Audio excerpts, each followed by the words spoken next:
সুখবর দিলেন রাঘব চাড্ডা এবং পরিণীতি চোপড়া।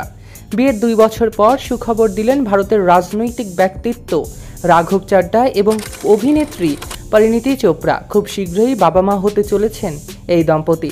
ভারতীয় সংবাদ মাধ্যম হিন্দুস্তান টাইমসের প্রতিবেদন থেকে জানা যায়, সুখবর জানার পর থেকেই স্ত্রীকে বেশি সময় দেওয়া শুরু করেছেন রাজনীতিবিদ রাঘব।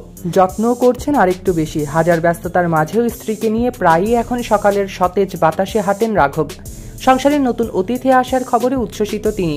এদিকে সোমবার 25শে আগস্ট রাঘব এবং পরিণীতি দুজনেই একটি পায়ের ছবি এবং 1+1=3 লিখে পোস্ট দিয়েছেন পরিণীতি এবং রাঘব। ক্যাপশনে লিখেছেন, আমাদের ছোট্ট ইউনিভার্স আসতে চলেছে, আমরা আশীর্বাদ ধন্য।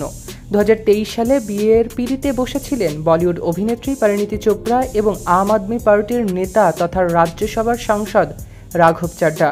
বিয়ের 2 বছর পর সংসারে নতুন অতিথি আসার সুখবর জানানোর পর থেকেই সবার শুভকামনায় ভাসছে এই পাওয়ার কাপল। সৈকত আহমেদ নূর, সেলিব্রিটি লাইফলাইন।